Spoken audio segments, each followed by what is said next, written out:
يا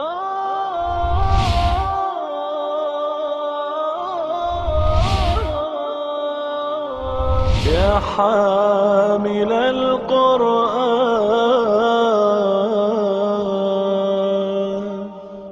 اعوذ باللہ من الشیطان الرجیم. بسم اللہ الرحمن الرحیم. وَيَسْأَلُونَكَ عَنْ ذِي الْقَرْنَيْنِ قُلْ سَأَتْلُو عَلَيْكُمْ مِنْهُ ذِكْرًا إِنَّا مَكَّنَّا لَهُ فِي الْأَرْضِ وَآتَيْنَاهُ مِنْ كُلِّ شَيْءٍ سَبَبًا فَأَتْبَعَ سَبَبًا حَتَّى إِذَا بَلَغَ مَغْرِبَ الشَّمْسِ وَجَدَهَا تَغْرُبُ فِي عَيْنٍ حَمِيَةٍ وَوَجَدَ عِنْدَهَا قَوْمًا قُلْنَا يَا ذَا الْقَرْنَيْنِ إِمَّا أَن تُعَذِّبَ وَإِمَّا أَن تَتَّخِذَ فِيهِمْ حُسْنًا قال اما من ظلم فسوف نعذبه ثم يرد الى ربه فيعذبه عذابا نكرا. حضرت موسیٰ علیہ السلام اور حضرت خضر کے ایمان افروز واقعے کے بعد از حضرت ذوالقرنین کا قصہ بیان ہو رہا ہے، اور اس کے آغاز میں بھی وہی ہے یسألونک عن الروح، جو ہم سورہ بنی اسرائیل میں پڑھ کر آئے ہیں. یہ 3 سوالات تھے کہ جو یہودیوں سے گائیڈنس لے کر نبی اکرم صلی اللہ علیہ وسلم سے قریش نے پوچھے تھے. یعنی قریش نے یہودیوں سے رابطہ کیا کہ ہمارے ہاں ایک شخص ہے کہ جو پیغمبری کا دعویٰ کر رہا ہے صلی اللہ علیہ وسلم، تو ہم اس سے کیا سوال پوچھیں کہ پتہ چلے کہ واقعی اس پر وحی آتی ہے. تو یہودیوں نے اپنی طرف سے مشکل سوال بتائے. ایک تو خالص ریلیجس کوسچن تھا کہ جو دین کی حقیقت سے آشنا نہ ہو وہ ان کا جواب نہیں دے سکتا. مثلا روح کیا چیز ہے، وہ سوال تو سورہ بنی اسرائیل میں پڑھا ہم نے، یسألونک عن الروح، یہ آپ سے روح کے بارے میں پوچھتے ہیں. قل الروح من امر ربی، اے نبی ان کو بتا دو کہ میرے روح میرے رب کے امر میں سے ہے. فما اوتیتم من العلم الا قلیلا، اور تمہیں اس کے بارے میں کم ہی علم دیا گیا ہے. اللہ تعالیٰ کے جو کام عالم امر میں ہوتے ہیں ان کی تو شان بڑی واضح بیان ہوئی ہے کہ انما امرہ اذا قضا امرا، کہ اللہ تعالیٰ کا امر یہ ہے کہ جب وہ کسی چیز کا فیصلہ کرتا ہے، کسی کام کا، ان یقول لہ کن فیکون، تو صرف اس سے کہتا ہو جا اور جھٹ وہ ہو جاتا ہے. بمقابلہ عالم خلق، یہ کائنات اللہ کی بنائی ہوئی ہے، میں اور آپ اللہ کے بنائے ہوئے ہیں، لیکن یہ کلمہ کن سے نہیں، اللہ تعالیٰ اپنے تخلیقی پروسیس سے پیدا کرتا ہے، بناتا ہے، ان کو خلق کہتے ہیں. دوسرا سوال تھا کہ اصحاب کہف کون تھے. یعنی اصحاب کہف بنی اسرائیل میں تو ایک معروف قصہ تھا، لیکن جیسے ہماری تاریخ وہ ہمیں معلوم ہے. یعنی میرے زمانہ طالب علمی میں 6ٹھی 7ویں اور 8ویں میں انڈیا کی تاریخ پڑھائی جاتی تھی، لیکن جو ہی میں 9ویں جماعت میں گیا ہوں تو پھر پہلے 9ویں اور 10ویں میں برٹش ہسٹری پڑھائی جاتی تھی. تو سلیبس میں ایک بڑی تبدیلی آئی کہ اب تاریخ پاکستان پڑھائی جانے لگی. اب ہماری جو مجھ سے جونیئر نسل ہے ان کو انڈیا کے بادشاہوں کو بھی نام معلوم نہیں، لیکن ہم نے جو تاریخ پڑھی تھی اس میں مغلیہ خاندان، خاندان غلامہ، پھر سراج الدولہ، یہ سب جو ہے ان کا تذکرہ ہمیں معلوم ہے. آپ میں سے اکثر لوگ جو ہیں جو مجھ سے عمر میں کم ہیں تو آپ کو اس کا کوئی آئیڈیا نہیں ہوگا. اور پھر ایک ملک کی دوسرے ملک کو، یعنی افغانستان کی تاریخ کیا ہے وہ ہمیں معلوم نہیں ہے، چائنا کی تاریخ کیا ہے وہ ہمیں معلوم نہیں ہے، نیپال کی، پھر آگے آپ جاپان میں چلے جائیں، فلپائن میں چلے جائیں، ہمیں کوئی آئیڈیا ہی نہیں، سوائے ان ملکوں کے ناموں کے ہمیں کچھ معلوم نہیں ہے. تو ذوالقرنین کا واقعہ بھی اور اصحاب کہف کا واقعہ بھی یہ بنی اسرائیل کی تاریخ کے واقعات ہیں، لہذا مکے والوں کو سب کوئی پتہ نہیں تھا. تو یہ سوال بھی انہوں نے پوچھا کہ اصحاب کہف کون تھے، وہ ہم پڑھ آئے ہیں اس سورت کے ابتدا میں. اور پھر تیسرا سوال تھا ذوالقرنین کون تھے. قرن شاہ کو بھی کہتے ہیں اور قرن سینگ کو بھی کہتے ہیں. اب اس کی مختلف توجیہات دی گئی ہیں کہ یہ سینگ جو ہے یہ علامت سمجھا جاتا ہے پاور کی. بعض روایات میں ہے کہ جب حضرت موسیٰ علیہ السلام تورات لے کر آئے تھے تو ان کے سر پر بھی 2 سینگ جو ہے وہ نمایاں ہو گئے تھے، لیکن یہ ایک شاذ روایت ہے کثرت کے ساتھ روایت نہیں ہے۔ حضرت ذوالقرنین کے بارے میں ایک تو ہم اس رکوع کے اندر پڑھیں گے کہ انہوں نے ایک بڑے سفر کی ہے مشرق کی طرف مغرب کی طرف، تو قرن جو ہے وہ زمانے کو بھی کہتے ہیں، تو ان کے 2 سفر، وہ ادھر کے بھی بادشاہ بنے اور ادھر کو بھی انہوں نے سر کیا۔ اور ایک روایت یہ ہے کہ ان کے تاج کے اندر 2 سینگ تھے کہ جو ان کی پاور کی ایک علامت سمجھے جاتے تھے۔ واللہ عالم جو بھی کچھ ہے، بہرحال اس کو پڑھ کے ایک اندازہ ہوتا ہے کیونکہ قرآن مجید اصل میں کتاب ہدایت ہے، it's not a book of information. اس میں اضافی طور پر کچھ انفارمیشن مل جاتی ہے لیکن اس کا اصل فوکس جو ہے وہ ہدایت ہے۔ اگر یہ فوکس سامنے ہو تو بڑا سمپل ہے کہ وہ کوئی بہت طاقتور ایک بادشاہ تھے اور اس کی وجہ سے وہ ذوالقرنین مشہور تھے کہ 2 سینگوں والے، 2 طاقتوں والے، 2 پاورز والے۔ تو فرمایا اعوذ باللہ من الشیطان الرجیم وَيَسْأَلُونَكَ عَنْ ذِي الْقَرْنَيْنِ، اور اے نبی آپ سے یہ پوچھتے ہیں ذوالقرنین کے بارے میں، قُلْ سَأَتْلُو عَلَيْكُم مِّنْهُ ذِكْرًا، تو ان کو کہہ دو کہ میں تمہیں اس کا ذکر پڑھ کر سناتا ہوں، تلاوت کرتا ہوں تمہارے سامنے۔ اِنَّا مَكَّنَّا لَهُ فِي الْأَرْضِ، یقیناً ہم نے ان کو زمین میں پاور دی تھی، تمکن عطا کیا تھا، اسٹیبلش کیا تھا۔ وَآتَيْنَاهُ مِن كُلِّ شَيْءٍ سَبَبًا، اور ہم نے ان کو ہر قسم کا سامان عطا کیا تھا۔ ظاہر ہے جتنا بڑا ملک ہوگا، جتنی بڑی بادشاہت ہوگی، اتنے ہی اس کے وسائل ہوں گے۔ یہ پاکستان کے وسائل کے مقابلے میں ہمارے پڑوسی ممالک چائنا ہے، انڈیا ہے، یہ بڑے ممالک ہیں، ان کے وسائل بھی ہم سے زیادہ ہیں۔ ادھر چلے جائیں آپ مغرب کی طرف، افغانستان چھوٹا ملک ہے، اس کے وسائل ہم سے کم ہیں۔ تو جب بڑا بادشاہ ہوگا تو اس کے پاس بڑے وسائل ہوں گے، یہ بھی کوئی خاص بات نہیں ہے، عام سی بات ہے۔ فَأَتْبَعَ سَبَبًا، تو انہوں نے ایک سفر کا سامان کیا۔ جب سفر کے لیے آپ نکلتے ہیں تو آپ اکارڈنگلی زیادہ راہ ساتھ لیتے ہیں۔ آپ کا سفر 2 دن کا ہے تو آپ 2 دن کا سامان ساتھ رکھیں گے، آپ کا سفر ہفتے کا ہے تو ہفتے کا سامان رکھیں گے، آپ کا سفر مہینے کا ہے تو آپ مہینے کا سامان رکھیں گے، یعنی کپڑوں کے لحاظ سے بھی، کھانے پینے کے لحاظ سے بھی، اور تمام جو بھی ریکوائرمنٹ ہے اس کے مطابق۔ اور پھر جب کوئی ڈگنیٹری سفر کرتا ہے تو اس کا پیرافرنیلیا بھی اس کے مطابق ہوتا ہے، اور جب کوئی بادشاہ سفر کرتا ہے تو پھر تو اس کے ساتھ پوری فوج بھی ہوتی ہے اور تمام ہر قسم کے وسائل جو ہیں وہ بھی اس کے ساتھ ہوتے ہیں۔ اس کو ذہن میں رکھیے گا، پھر یہ رکوع بڑی آسانی سے سمجھ میں آ جائے گا۔ حتیٰ اذا بلغ مغرب الشمس، یہاں تک کہ وہ سورج کی غروب ہونے کی جگہ پر پہنچے۔ یہ بتا دوں کہ اس میں کچھ نہ کچھ تعین جو ہے آپ کو کرنا پڑے گا کہ یہ کیا بات کیا ہو رہی ہے، ذکر کیا ہو رہا ہے۔ بہت سے مفسرین نے اس سے مراد سکندر لیا ہے، اس لیے کہ بہرحال وہ ایک بہت بڑا بادشاہ تھا اور اس نے بہت فتوحات کی ہیں، ادھر بھی ادھر بھی اس نے سفر کیے ہیں اور ملک فتح کیے ہیں۔ لیکن جو کردار یہاں پر بیان کیا گیا یہ سکندر کا کردار نہیں ہے، لہذا مفسرین آ کر وہاں اٹک جاتے ہیں، بعض مفسرین جو ذرا محتاط ہیں کہ یہ تو تصویر اس کی نہیں ہے۔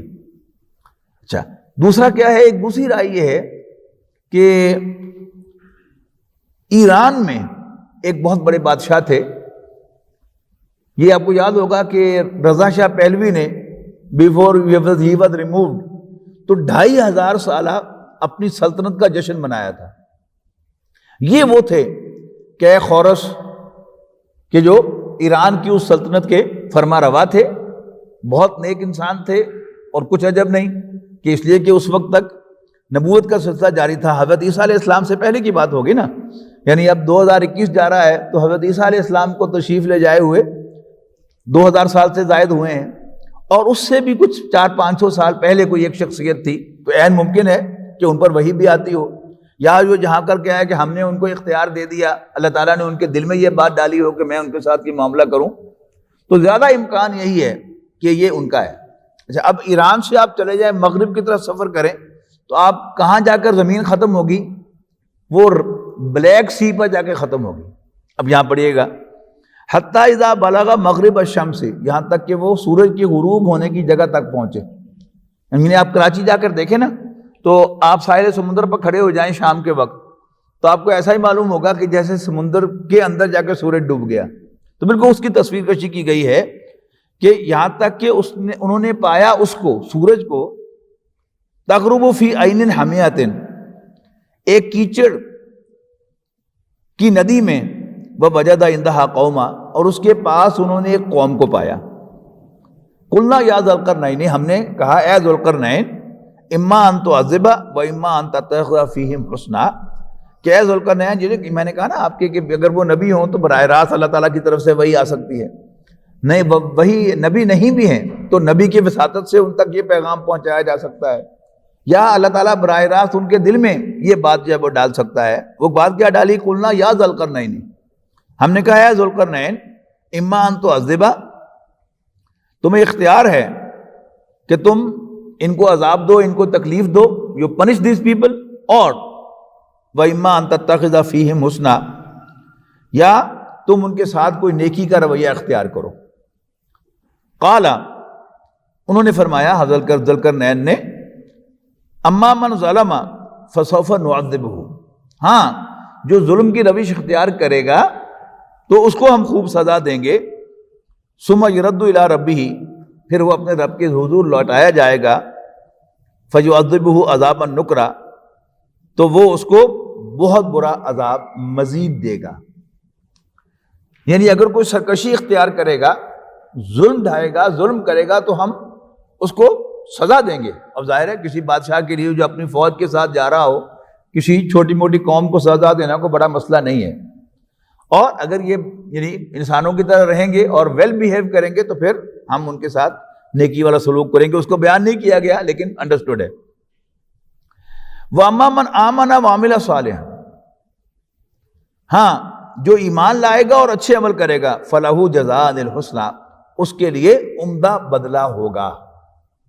یعنی یہ بدلہ جو ہے وہ اللہ تعالیٰ ان کو دیتا رہے گا، اور قیامت کے دن بھی، کیونکہ قیامت کا ذکر آ گیا نا، پھر اللہ تعالیٰ ان کو عذاب دے گا.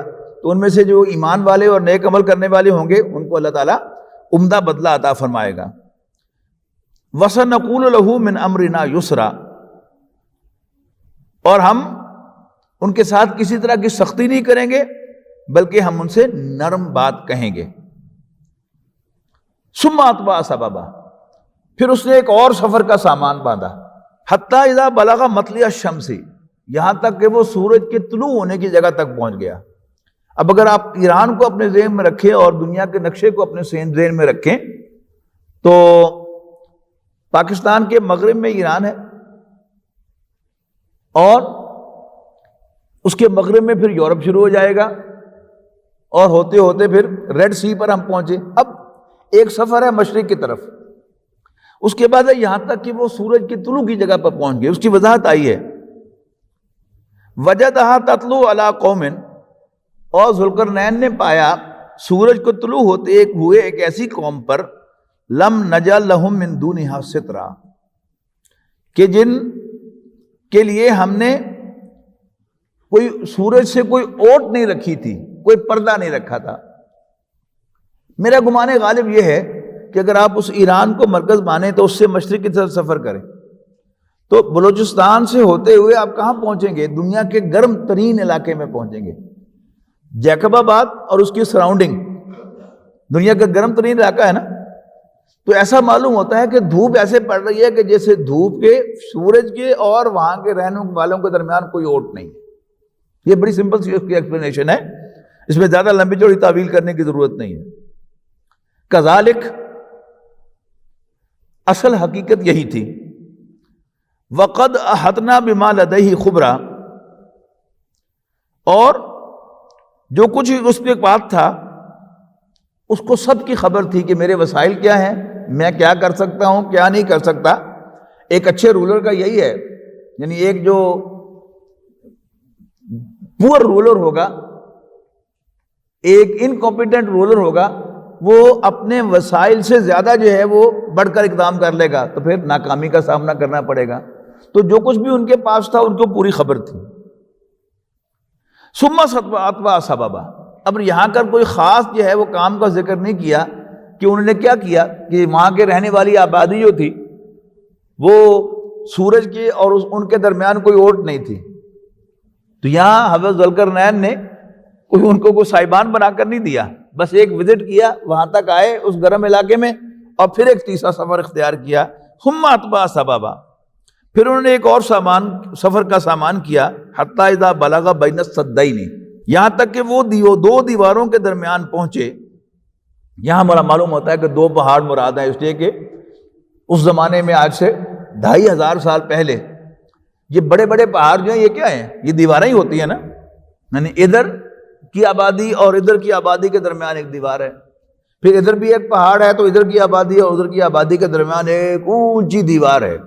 وجد من دونہ ما قولا، اور اس کے قریب انہوں نے ایک قوم کو دیکھا.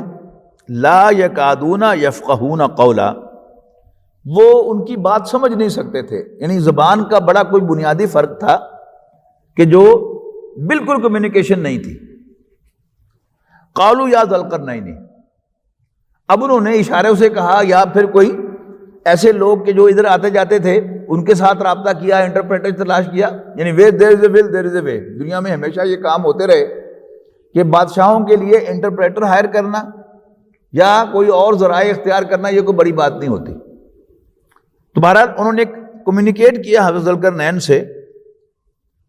قالوا یا ذوالقرنین، انہوں نے کہا اے ذوالقرنین، ان یاجوج و ماجوج مفسدون فی الارض، کہ یاجوج و ماجوج زمین میں فساد مچاتے ہیں. اب یاجوج و ماجوج کیا ہے؟ اس پر بڑی آراء ہیں کہ یہ کوئی خاندانوں کے نام ہیں، قوموں کے نام ہیں یا علاقوں کے نام ہیں، لیکن بہرحال ایسا معلوم ہوتا ہے کہ اوپر کہیں مزید فردر اس میں قرآن مجید میں وضاحت نہیں ہے کہ یہ شمال کا سفر تھا. یعنی پہلے دونوں سفروں کے بارے میں وضاحت ہے کہ پہلا سفر جو تھا وہ مغرب الشمس میں تھا، سورج کے ڈوبنے کی طرف تھا، اور جو دوسرا سفر تھا وہ مطلع الشمس کی طرف تھا، سورج کے طلوع ہونے کی طرف تھا. یعنی مشرق و مغرب واضح ہو گئے. اس تیسرے سفر کے بارے میں یہ کچھ کہا نہیں گیا. بعض مفسرین کا خیال تو یہ ہے کہ یہ بھی مشرق کا سفر تھا، لیکن اگر آپ اس کو شمال کا سفر مان لیں تو پھر یہ جو ساری ترکستانی ریاستیں ہیں جو روس کے قبضے میں چلی گئیں اور پھر آزاد ہوئیں، یہ تاجکستان، کرغزستان اور یہ ترکمانستان وغیرہ ساری جو ہیں، یہ آپ غور کریں تو یہ شمال کی طرف ہے ساری کی ساری ریاستیں. اس کی طرف وہ گئے تھے. تو اوپر کوئی فردر نارتھ میں ایسا معلوم ہوتا ہے کہ کوئی آباد تھے کچھ لوگ کہ جو رہن سہن کے مہذب طریقے سے ان سے ناواقف تھے، اور بڑی اجڑ قوم تھی، بڑی لڑاکی قوم تھی. اب اس کے بارے میں مختلف آراء ہیں، آپ کو بے شمار کتابیں اس پر لکھی مل جائیں گی، بے شمار آرٹیکلز مل جائیں گے، لیکن جو اصل گائیڈنس والی بات ہے وہ کیا ہے کہ وہاں کوئی قوم آباد تھی جو بہت طاقت و تاراج کرتے تھے. وقتاً فوقتاً آ کر یہ قوم جس کے پاس حضرت ذوالقرنین پہنچے تھے، اب انہوں نے ریکویسٹ کی. کیا ریکویسٹ کی؟ نہ یاجوج و ماجوج مفسدون فی الارض. ایک رائے یہ ہے کہ حضرت نوح علیہ السلام کے جو بیٹے تھے، جو بچے تھے، وہ 3 بیٹے بچے تھے. وہ تھے جن میں سے 2 بڑی نسلیں بنی ہیں، ایرین اور سیمیٹک ریسز جو ہیں، یہ حضرت نوح علیہ السلام کے 2 بیٹوں کی نسلیں بنی ہیں. یہ تیسرا بیٹا جو تھا یافس اس کا نام تھا، سا کے ساتھ لکھا جاتا ہے، سے کے ساتھ. یہ اس کا بیٹا تھا، یہ اس کی اولاد تھی کہ جو ایک طرف چلے گئے اور پھر وہیں وہ آباد ہو گئے. باقی جو تھے وہ نیچے اتر آئے. یعنی حضرت نوح علیہ السلام کا مسکن یہ نہیں ہے، یہ جو جہاں جن علاقوں میں ہم رہتے ہیں اور یہ سعودی عرب ہے اور سارے عرب ممالک ہیں، یہ ان کا مسکن نہیں ہے. وہ نیچے اتر آئے اور یہاں آ کر انہوں نے ایک تہذیب کی بنیاد رکھی. لیکن ایک بیٹے جو تھے وہ اوپر ہی رہے اور پھر ان کی نسل ہی اوپر ہی رہی، اور باقی جو قومیں تھیں ان کے ساتھ ان کا کوئی رابطہ نہیں تھا. اب یہ جو تھا بالکل قریب ترین جو یہ نسل تھی جس کے پاس حضرت ذوالقرنین کھڑے تھے، ان کو تھی کہ یہ آ کر ہم پر ظلم کرتے ہیں، طاقت و تاراج کرتے ہیں. اور یہ چیز آج بھی آپ نوٹ کر لیں کہ ایون پرندوں کے اندر، جانوروں کے اندر جو یہ بھی حس پائی جاتی ہے کہ وہ یعنی موسم کی تبدیلی پر وہ سینکڑوں میل کا سفر کرتے ہیں اور سرد علاقوں سے گرم علاقوں میں اور گرم علاقوں سے سرد علاقوں میں چلے جاتے ہیں. اسی طرح یعنی اب تو بہت فرق ہو گیا، یعنی جو آپ میں سے سینئر لوگ ہیں انہیں یاد ہوگا کہ سردیوں کے موسم میں افغانستان سے پٹھان کثیر تعداد میں ادھر آیا کرتے تھے پنجاب میں، اور آ کر اکثر وہ کنسٹرکشن کا کام، اور خاص طور پر جب یہ اینٹوں کا زیادہ رواج نہیں تھا، جو کچی دیواریں بنائی جاتی تھی ان کے بنانے کے وہ بڑے ماہر تھے کہ مٹی جو ہے اس کا گارا بنایا اور اس کے یعنی تھوبے بڑے بڑے رکھ کر وہ بڑی بڑی اونچی دیواریں جو ہے وہ کھڑی کر لیتے تھے، اور وہ تقریباً سب کے سب پٹھان ہوتے تھے۔ ہوتا کیا تھا کہ ادھر بہت زیادہ ٹھنڈ آ گئی، اب اس ٹھنڈ کی وجہ سے وہ اتر کے نیچے آئے اور انہوں نے یہاں پر اپنی معاشی کچھ نہ کچھ جدوجہد کی، اور پھر جب موسم تبدیل ہو گیا تو پھر واپس چلے گئے، پھر ٹھنڈ آئی تو پھر نیچے آ گئے، پھر اوپر چلے گئے۔ تو اسی طرح کا کوئی تھا معاملہ کہ اوپر ان کے ساتھ پاس کوئی زیادہ معاشی وسائل بھی نہیں ہوں گے، اور ہوں گے ذرا اجڑ قسم کے، اور ادھر آیا لوٹ مار کی اور پھر واپس چلے گئے۔ یہی معاملہ جو ہے یہ خود عرب اور ایران کے درمیان ہو گیا تھا کہ عرب قبائل جو تھے یہ ایران میں آ کر تاخت و تاراج کرتے تھے، لوٹ مار کرتے تھے، اور جب ان کو کچھ نہ کچھ دے دیا جاتا تھا تو واپس چلے جاتے تھے۔ جب مسلمان افواج نے ایران پر بارڈر پر آ کر یعنی ڈیرا لگایا ہے تو انہوں نے بتیری جو ہے وہ کوشش کی کہ ان کو کچھ نہ کچھ دیا جائے اور پھر جان چھڑائی جائے، تو وہاں ایک ایلچی آیا اس وقت کے ایران کے بادشاہ کا کہ بھائی تم نے جو لینا ہے لے لو اور جاؤ، چھوڑو ہماری جان۔ تو اس پر جو صحابی تھے کمانڈر مسلمانوں کے، انہوں نے کہا تھا کہ ہم آئے نہیں ہیں، انا ارسلنا، ہم بھیجے گئے ہیں تاکہ ہم لوگوں کو اندھیروں سے نکال کر روشنی میں لے آئیں، اور بادشاہوں کے ظلم و ستم سے نکال کر ہم اسلام کے عدل میں لے آئیں۔ تو ہم وہ پیسے مانگنے والے وہ نہیں ہیں۔ تو یعنی یہ رہا ہے دنیا میں ہمیشہ۔ تو وہاں وہ جو قوم تھی یاجوج و ماجوج تھے، وہ آ کر اس قوم پر یا ادھر جو نیچے قریب قریب قبائل تھے ان پر حملہ آور ہوتے تھے اور ان سے لوٹ مار کر کے لے جاتے تھے۔ اب حضرت ذوالقرنین ایک فوج لے کر وہاں آئے اور ان کو محسوس ہوا کہ یہ شریف آدمی ہے، کہ حضرت ذوالقرنین نے ان پر اتنی بڑی طاقت ہونے کے باوجود، فوج ہونے کے باوجود ان پر کوئی زیادتی نہیں کی، بلکہ بڑے اچھی طرح ان کے ساتھ پیش آئے، اور عین ممکن ہے کہ ان کو کچھ دیا بھی ہو کہ تمہاری یہ ضروریات ہیں، تمہارے پاس تم یہ نہیں ہے، یہ نہیں ہے، یہ لے لو، یہ لے لو، یہ لے لو۔ اب انہوں نے کہا کہ یہ ایک نیک آدمی ہے، اس کے پاس وسائل بھی ہیں، تو اس سے ریکویسٹ کرتے ہیں کہ وہ ہمیں یہاں پر کوئی دیواری بنا دے۔ اب وہ الفاظ شروع ہو رہے ہیں، قالوا یا ذوالقرنین انا یاجوج و ماجوج مفسدون فی الارض۔ انہوں نے کہا اے ذوالقرنین، یاجوج و ماجوج زمین میں فساد مچاتے ہیں، فہل نجعل لک خرجا، کہ ہم آپ کو کوئی خراج دیں؟ یعنی آپ کے پاس وسائل تو ہیں، لہذا ہم آپ کو اگر کچھ وسائل دیں، کچھ پیسے دیں، تو کیا ہم آپ ہمارے لیے کوئی دیوار کھڑی کر سکتے ہیں؟ فَهَلْ نَجْعَلُ لَكَ خَرْجًا، خراج سمجھتے ہیں، یہ اردو زبان میں استعمال ہوتا ہے لفظ، الان تجعل بیننا وبینہم سدا، اور آپ اس کے بدلے ہمارے اور ان کے درمیان ایک دیوار کھڑی کر دیں۔ قال، حضرت ذوالقرنین نے فرمایا،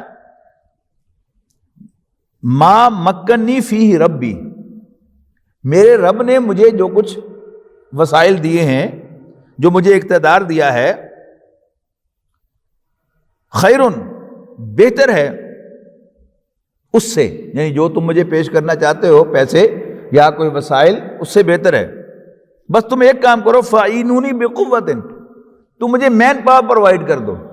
میرے پاس وسائل ہیں، اب اتنا بڑا بادشاہ تھا، تو آپ ذہن میں لائیے گا کہ جب بڑے لوگ سفر کرتے ہیں تو یعنی اب تو یہ کچھ روایت ختم ہو گئی، اللہ کرے کہ قائم رہے، یعنی پورا جموں جٹ جو ہے وہ بھر کے لے کے جایا کرتے تھے ہمارے حکمران، اور ساری دنیا کو حکمران ایسے کرتے ہیں، اس میں صحافی بھی ہوتے ہیں، اس میں ٹیکنوکریٹس بھی ہوتے ہیں، اس میں پتہ نہیں کون کچھ ہوتا ہے۔ آپ ذہن میں لائیے کہ یہ فوج تھی، اب اس کے ساتھ انجینئرز بھی ہوں گے، کہیں کوئی اچانک پل بنانا پڑ جاتا ہے، اور اس میں آرکیٹیکٹس بھی ہوں گے، اور پتہ نہیں کیا کچھ ہوگا۔ تو میرے پاس وسائل ہیں، تم مجھے مین پاور دے دو، فَاعِنُونِی بِقُوَّةٍ، تم مجھے طاقت فراہم کرو، اجعل بینکم وبینہم ردما، تو میں تمہارے اور ان کے درمیان ایک اوٹ کھڑی کر دیتا ہوں، دیوار کھڑی کر دیتا ہوں۔ آتونی زبر الحدید، تم میرے پاس لوہے کے بڑے بڑے تختے لاؤ، حتی اذا ساوا بین الصدفین قال انفخوا، تو جب چنانچہ کام جاری کر دیا گیا، یہاں جا کے ان دونوں پہاڑوں کے درمیان کا حصہ برابر ہو گیا۔ اب وہ لوہے کے بڑے بڑے تختے جو ہیں وہ کیسے بنائے گئے ہوں گے، ان کو جوڑنے کا بھی ان کا مطلب ہے اس سے کوئی نہ کوئی بندوبست ہوگا. یعنی یہ بجلی نہیں تھی تو الیکٹرک ویلڈنگ کا تو اس وقت کوئی سوال نہیں، لیکن بہرحال ویل دیر جو کام کرنا ہوتا ہے اس کے لیے راستہ انسان نکال لیتا ہے. اس کو پتہ نہیں وہ یعنی کوئی جیسے قابلے ہوتے ہیں اس طرح کوئی چیز سے ان کو رکھ کر کوئی ان کو جوڑ کر ان کو باندھتے، بہرحال کچھ نہ کچھ طریقہ تھا. یعنی اتنے بڑے تختے کہ وہ ایک دوسرے کے اوپر رکھتے پہاڑوں کی اونچائی تک پہنچ جائیں. تو اذا سوا کہتے ہیں نا برابر کو، ساوا جب وہ برابر ہو گئے بین الصدفین دو پہاڑوں کے درمیان کے حصے کے، قال انفخوا، تو حضرت ذوالقرنین نے کہا کہ تم اس کو دھونکو. اب یہ کیا تھا؟ تانبا جو ہے وہ بیچ میں پگھلا کر ان دونوں کے درمیان جو ہے وہ ڈال دیا گیا، یعنی ایسی دیوار کہ جس کو پینیٹریٹ نہ کیا جا سکے. حتی اذا جعلہ نارا، یہاں تک کہ جب وہ آگ بن گیا، یعنی پگھلا ہوا تانبا یا لوہا جو بھی تھا اس کو اتنا گرم کیا گیا کہ وہ آگ بن گیا. قال آتونی افرغ علیہ قطرہ، تو آپ نے فرمایا کہ تم تانبا لاؤ کہ میں اس کو پگھلا کر اب اس کے اندر ڈال دوں. یعنی پہلے لوہے کے تختے کھڑے کیے گئے اور پہاڑوں کی بلندی تک، اور پھر تانبا پگھلا کر جب وہ ریڈ ہاٹ بلکہ وہ سرخ ہو گیا مولٹن تانبا، تو اس کو لا کر اس کے اندر یہ تختوں کے اندر لا کر رکھ دیا گیا. فمستطاعوا ان یظہروہ، پھر انہیں یہ قدرت نہ رہی کہ وہ اس کے اوپر چڑھ سکے. وما استطاعوا لہ نقبا، اور نہ ہی ان کے پاس یہ استعداد تھی کہ وہ اس کے اندر سوراخ کر سکے. بات سمجھ میں آ گئی نا آپ کے؟ کہ لوہے کے تختے ہیں، ان کے بیچ میں پگھلا ہوا تانبا جو ہے وہ ڈال کر ایک سالڈ چیز بنا دی گئی ہے. اب اس کی اونچائی اتنی زیادہ ہے کہ اس کے اوپر چڑھ کر وہ پھلانگ نہیں سکتے، اور اس کی مضبوطی اتنی زیادہ ہے کہ اس کے اندر وہ نقب نہیں لگا سکتے. وما استطاعوا لہ نقبا، اور نہ ہی ان کے اندر استطاعت تھی کہ اس کے اندر نقب لگا سکیں، سوراخ کر سکیں.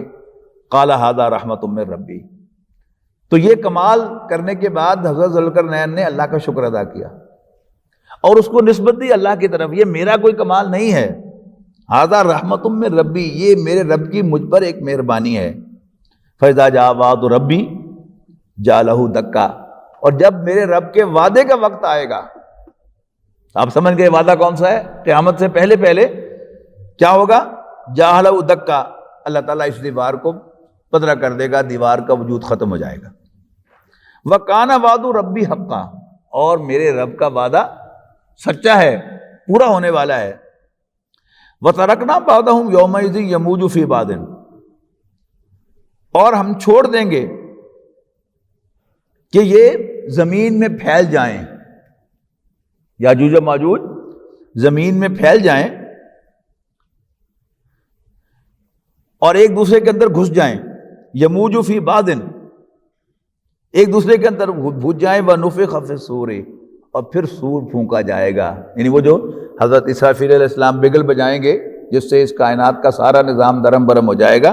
وَنُفِخَ فِي الصُّورِ، اور سور پھونکا جائے گا. فَجَمَعْنَاهُمْ جَمْعًا، اور ہم ان کو بالکل جمع کر دیں گے، ایک دوسرے کے اندر اکٹھا کر دیں گے.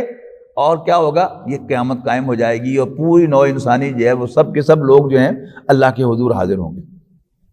وَعَرَضْنَا جَهَنَّمَ يَوْمَئِذٍ لِّلْكَافِرِينَ عَرْضًا، اور اس روز جہنم کافروں کے سامنے لائیں گے ہم. وَعَرَضْنَا جَهَنَّمَ، اور ہم پیش کریں گے جہنم کو، یومئذ، اس روز، للکافرین عرضا، کافروں کے سامنے بالکل واضح طور پر. کون سے کافر؟ الذین کانت اعینہم فی غطاء عن ذکری، وہ کہ جن کی آنکھیں بند تھیں، پردے میں تھیں، عن ذکری، میری یاد سے، میری نصیحت سے. وکانوا لا یستطیعون سمعا، اور وہ سننے کی صلاحیت کھو چکے تھے. یعنی یہ بالکل پہلے پارے میں آپ دیکھیں نا، کہا گیا ہے منافقین کو سمن بکمن عمیون، یہ گونگے، بہرے اور اندھے ہیں۔ کس معنی میں؟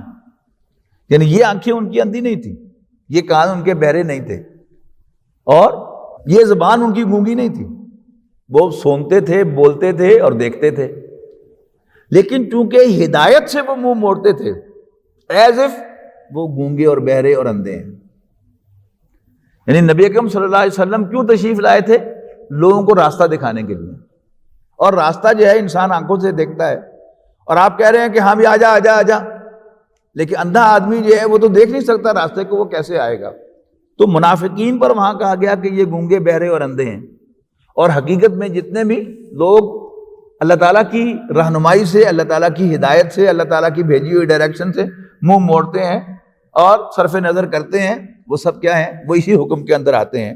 اب ان کا ذکر ہو رہا ہے، الذین کانت اعینہم فی غطاء، جن کی آنکھیں میری یاد سے پردے میں تھیں، میری نصیحت سے پردے میں تھیں، وَكَانُوا لَا يَسْتَطِيعُونَ سَمْعًا، اور وہ سننے کی صلاحیت نہیں رکھتے تھے۔ اس کے بعد جو اس سورت کا آخری رکوع ہے یہ بہت اہم ہے۔ میں ابتدا میں آپ کو سنا چکا ہوں نبی اکرم صلی اللہ علیہ وسلم کی کچھ احادیث سورت کہف کے شروع میں، کہ جس میں نبی اکرم صلی اللہ علیہ وسلم نے فرمایا کہ جو سورت کہف کی ابتدائی اور آخری آیات کو محفوظ کرے گا، یاد کرے گا، ان کو پڑھے گا، ان کی تلاوت کرے گا، تو اللہ تعالیٰ اس کو المسیح الدجال سے اور فتنہ دجال سے محفوظ فرمائے گا۔ اب یہ ساری صورت کا حاصل کیا ہے کہ اس میں ایک کمپیریزن ہے، یعنی حضرت ذوالقرنین کمپیریزن ہے کس کا؟ اصحاب کہف کا۔ یہ دونوں کیا ہیں؟ یہ نیک ہیں، اللہ کے بندے ہیں، اللہ کے سننے والے ہیں، لیکن اصحاب کہف انتہائی غریب، بے سر و ساپا، بے سر و سامان، لیکن اللہ تعالیٰ کے ساتھ بڑے لائل ہیں۔ انہوں نے کہا کہ جی ہمیں یہ سوسائٹی جو ہے ہم اس کو چھوڑ سکتے ہیں لیکن شرک نہیں کر سکتے، اللہ تعالیٰ کی بندگی کو نہیں چھوڑ سکتے۔ نہیں، دو ہی چیزیں ہوتی ہیں جو انسان کو کفر کی طرف مائل کرتی ہیں، ناشکری کی طرف مائل کرتی ہیں، ایک انتہائی غریب ہونا اور بے سر و سامان ہونا۔ تو انسان جو ہے وہ اللہ تعالیٰ سے شکوہ کرتا ہے کہ اوہو، اور باغی ہو جاتا ہے۔ خود نبی اکرم صلی اللہ علیہ وسلم کا فرمان ہے، کاد الفقر ان یکون کفرا، کہ کفر جو یہ فقر و فاقہ جو ہے یہ انسان کو کفر کے قریب لے جاتا ہے۔ اور دوسری چیز جو انسان کو اللہ تعالیٰ سے حجاب میں لے جاتی ہے وہ کیا ہے؟ طاقت، اقتدار۔ تو انسان جو ہے وہ سمجھتا ہے کہ مجھے کوئی پوچھنے والا نہیں ہے، میں کسی کو جواب دہ نہیں ہوں، انا ربکم الاعلی، ٹھیک ہے نا؟ چھوٹے پیمانے پر یا بڑے پیمانے پر، لیکن بہرحال اگر دل میں ایمان نہ ہو، اگر انسان کا اللہ تعالیٰ کے ساتھ لو لگا ہوا نہ ہو، تو بہرحال انسان میں تکبر کی بو تو جو انسان کے پاس پیسہ آتا ہے وہ آتی چلی جاتی ہے، اور اقتدار آتا ہے تو گھمنڈ، مجھے کون پوچھ سکتا ہے، میں کس کو جواب دوں، میں جو چاہوں کر گزروں، یہ چیز جو آتی ہے۔ تو حضرت ذوالقرنین کون ہے کہ اتنے بڑے طاقتور بادشاہ ہیں، لیکن اس کے باوجود کسی پر ظلم نہیں کرتے، اور جو ان کے سامنے اکڑتا نہیں اور تسلیم کرتا ہے اس کے ساتھ احسان کا معاملہ کرتے ہیں۔ مشرق کا سفر کرتے ہیں، مغرب کا سفر کرتے ہیں، تو جو مظلوم ہیں ان کی داد رسی کرتے ہوئے نظر آتے ہیں۔ پھر آگے چلے جائیں تو ادھر سے آتا ہے یہ قصہ حضرت موسیٰ علیہ السلام اور حضرت خضر کا، اور اس کے مقابلے میں کیا ہے؟ نبی اکرم صلی اللہ علیہ وسلم کا وہ واقعہ ہے کہ آپ نے کہہ دیا کہ میں کل بتاؤں گا، انشاءاللہ نہیں کہا، تو اللہ تعالیٰ نے حضور صلی اللہ علیہ وسلم کو سکھایا کہ نہیں، کبھی یہ نہ کہو کہ میں یہ کام کل کروں گا، الا ان یشاء اللہ، مگر اس شرط کے ساتھ کہو کہ اللہ نے چاہا، ٹھیک ہے نا؟ اس کے بعد پھر نبی اکرم صلی اللہ علیہ وسلم سے یہ کہا گیا کہ اپنے جو وسائل کی کمی ہے اس پر غور نہ کرو، ہم جو کچھ کہہ رہے ہیں وہ کرتے چلے جاؤ، تمہیں کامیابی سے ہمکنار کرانا وہ ہمارا کام ہے۔ وَاصْبِرْ نَفْسَكَ مَعَ الَّذِينَ يَدْعُونَ رَبَّهُمْ بِالْغَدَاةِ وَالْعَشِيِّ يُرِيدُونَ وَجْهَهُ وَلَا تَعْدُ عَيْنَاكَ۔ پھر اس کا جو 5واں رکوع ہے، ہاں بلکہ اسی 4تھے رکوع کے اندر فرمایا گیا کہ قُلِ الْحَقُّ مِن رَبِّكُمْ، اعلان کرو کہ حق تو وہی ہے جو میرے رب کے پاس سے آیا ہے، فَمَنْ شَاءَ فَلْيُؤْمِنْ وَمَنْ شَاءَ فَلْيَكْفُرْ، جس کا جی چاہے مان لے، جس کا جی چاہے انکار کر دے۔ اس کے بعد پھر درمیان کے 2 رکوع چھوڑ کر پھر 7ویں 8ویں رکوع میں جا کر ذکر ہے کہ ہم نے اس قرآن میں نصیحت کے لیے ہر رنگ اختیار کر لیا ہے، ہر مثال بیان کر دی ہے۔ تو لوگ کس چیز کا انکار کر رہے ہیں؟ ما منع ناسا یؤمنو، لوگوں کو کون سی چیز روک رہی ہے ایمان لانے سے؟ الا یاتیہم سنت الا ان تاتیہم سنت الاولین او یاتیہم العذاب قبلا، سوائے اس کے کہ پہلوں کی سنت دہرائی جائے، یعنی قوم نوح، قوم ہود، قوم صالح کے ساتھ جو کچھ ہوا کہ انہیں دنیا ہی میں تباہ کر دیا جائے، یا یہیں پر ان کے عذاب جو ہے ان کے سامنے آ کر کھڑا ہو جائے، کس چیز کا انتظار کر رہے ہیں؟ اور درمیان میں پھر 2 رکوع ہیں، 5واں اور 6واں رکوع۔ 5ویں رکوع میں 2 جو دوست ہیں، ایک غریب اور ایک امیر، ان کی آپس میں کنورسیشن ہے۔ اس میں بھی اس کا حاصل کیا ہے کہ جب انسان کے پاس دنیاوی وسائل آتے ہیں تو پھر وہ لا محالہ سمجھتا ہے کہ یہ میرا ہی کمال ہے۔